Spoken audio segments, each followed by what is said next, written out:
فيا أيها الرجل منه شفاعة.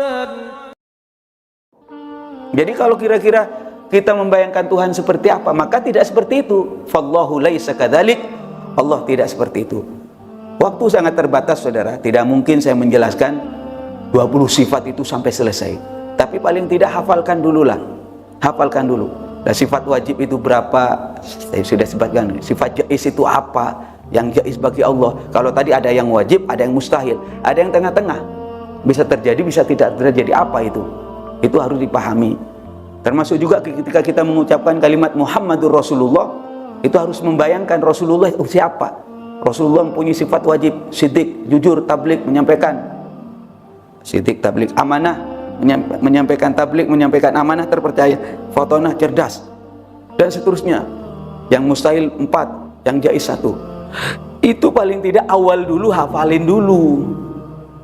Lah terus bagaimana kiai dengan sifat Asmaul Husna itu? Nah, itu ada yang bertanya kepada Asmaul Husna. Yang wallahu rahmanur rahim, al-malikul qudusus salamul mu'minul muhaiminul azizul jabbar. Yang ada 99 itu. Itu juga nama Allah. Sifat Allah bukan sifat dzat tapi sifat pekerjaan. Ada sifat dzat, ada sifat fi'lu. Sifat fi'li itu artinya sifat pekerjaan Allah, ada sifat zatnya Allah. Sifat pekerjaan Allah itu diantaranya 99 yang nama sempurna itu. Allah Rahman, Allah Maha Pengasih, Penyayang, Allah Rahim, Al-Malik, Allah yang Maha Penguasai, Al-Qudus, Allah yang suci, dan seterusnya. Ini juga harus dihafalkan juga, karena memang ada hadis yang menjamin man ahsaha dakhalal jannah. Barang siapa menghafal Asmaul Husna itu dijamin masuk surga. Dan nama Allah itu tidak terbatas para jemaah sekalian, tidak terbatas 20 apalagi 99, enggak terbatas. Pokoknya Allah itu maha sempurna, begitu titik. Allah itu adalah muttasifun bikulli kamal. Allah bersifatan dengan segala kesempurnaan, wa munazzahun an kulli nuqsan, dan disucikan dari segala kekurangan. Sehingga saudara, kalau umpama Allah dilambangkan, mohon maaf, sekarang sudah beredar di mana-mana di YouTube. Ada yang ngaku ustadz katanya, tapi dia ngajarin Allah di mana? Allah di langit. Lah nggak bisa dong, kata saya. Kok Allah di langit? Di mana kamu temukan itu? Di dalam Quran, Pak Kiai. Mana Qurannya? Dia sebut, "Amintum man fis samai ay yakhsifa bikumul arda fa idza hiya tamur." Amintum, apakah kamu merasa aman terhadap Tuhan yang di langit? Man itu diartikan Tuhan sama dia. Saya katakan man itu bukan bermakna Allah atau Tuhan. Kalau dimaknai Allah bukan Allah yang ada di langit, tapi Allah yang menguasai langit. Itu makna yang pas. Sebabnya kalau kita maksain Allah ada di langit, ini salah, nanti bertentangan dengan Quran yang lain. Termasuk juga misalnya mengatakan Allah itu ada di langit, itu salah. Kalau man itu mau diartikan yang benar, itu artinya malaikat yang di langit, itu benar. Kalau kita maksakan Allah di langit, maka bertentangan Quran satu dengan Quran yang lain, ayat satu dengan ayat yang lain. Padahal itu nggak mungkin loh, nggak mungkin.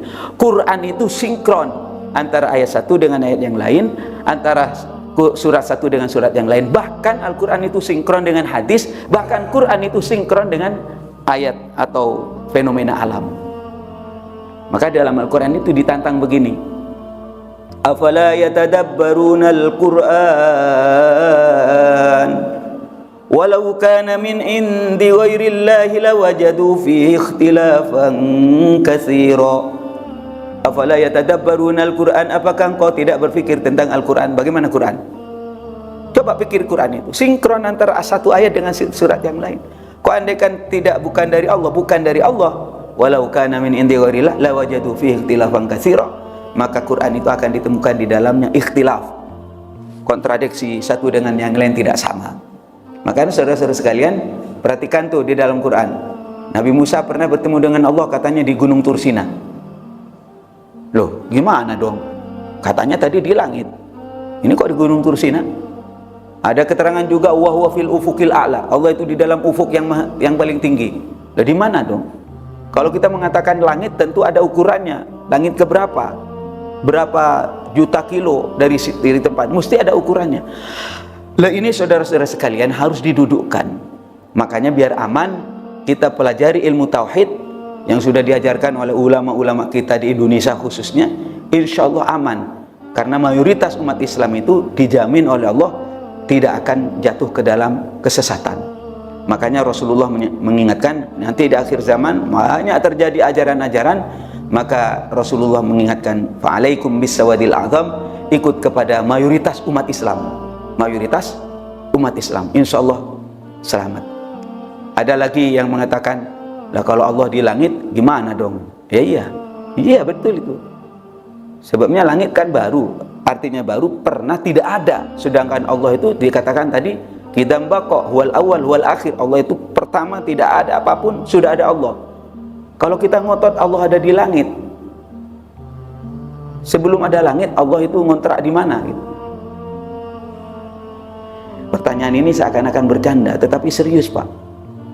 Jadi akidah ini harus dibetulkan, dibenarkan. Tidak benar kalau kita mengatakan Allah itu bertempat. Allah subhanahu wa ta'ala, Allah maha suci. Ini saudara-saudara sekalian, saya cuma memberi stimulan saja berkaitan dengan bagaimana kita mengenal kepada Allah subhanahu wa ta'ala melalui pendekatan sifat 20 yang selama ini diajarkan di kampung-kampung sama ulama-ulama kita yang alim-alim itu. Ulama Indonesia itu jangan dikira nggak alim. Nah, ulama di Indonesia ini seperti saya ngomong mulai tadi kan pakai bahasa Indonesia, kesannya nggak, Qurannya sedikit. Kalau di Arab kan seakan-akan alim, ya memang ngomongnya Arab, ya Arab semualah. Kalau ulama Indonesia, ulama Jawa seperti Gus Baha, Gus Ikdam, atau ulama-ulama dari Jawa, dari Aceh, yang ngomongnya pakai bahasa daerah, seakan-akan Qurannya cuma sedikit, hadisnya sedikit, ya nggak mungkin menyampaikan bahasa Arab kepada orang kampung. Tetapi kalau orang luar negeri, orang Arab, ya semua awal sampai akhir Arab semua, seakan-akan itu fatwa semua. Padahal semuanya itu tidak semua kutipan-kutipan ayat di dalam Al-Quran maupun hadis, karena memang bahasa mereka. Ala kulli hal, saya berharap mudah-mudahan kajian ini ada guna dan manfaatnya, memantapkan bagi kita bersama-sama untuk meyakini bahwa la ilaha illallah Muhammadur Rasulullah. Dengan pemahaman apa? Dengan pemahaman akidah 50. Dan ini sudah teruji, baik dasar Qur'annya, hadisnya sudah ada. Karena nggak mungkin setiap kalimat saya akan sampaikan, wujud ada nggak dasarnya pakai? Pasti ada lah. Qidam apa dasarnya Qur'annya? Mesti ada. Cuma untuk menggampangkan kepada anak-anak kita, maka pertama kali yang penting apal wis, suruh nyanyian aja. Jud qidam baqamu. Awalnya hafal-hafal saja. Seperti saya waktu kecil, hafal saya. Aqidatul awal hafal. Waktu itu kecil saya diajarin wallahu mawjudun qadimun baqi mukhalifun lil khalqi bil itlaqi wa qaimun ghani wa wahidun wa hay qadir muridun alimun bi kulli syai sami'unil basir wal mutakallimu lahu sifatun sabatun tantadimu wa qudratun iradatun samun basar hayatunil ilmu kalamun istamar wa jaizun fi haqqi min aradi bi ghairi naqsin wa jaizun bi fadlihi wa adlihi tarkul kulli mumkinin kafilihi arsala anbiya dawi fatana bi sidqi wa tablighi wal amana wa jaizun fi haqqihim min aradi bi ghairi naqsin ka khafifil maradi ismatuhum kasairil kamalaika wajibatun wa fadlul malaika wal mustahilu diddu kulli wajibin fakhfat li khamsina bi hukmin wajibi. Waktu kecil ini hafal saya, untung hafal. Bukan kepentingan untuk ceramah, bukan, tetapi kepentingan memantapkan akidah agar tidak goyah, sehingga ketika kita sakaratul maut atau jenazah benar-benar kita membawa kalimat tauhid la ilaha illallah Muhammadur Rasulullah.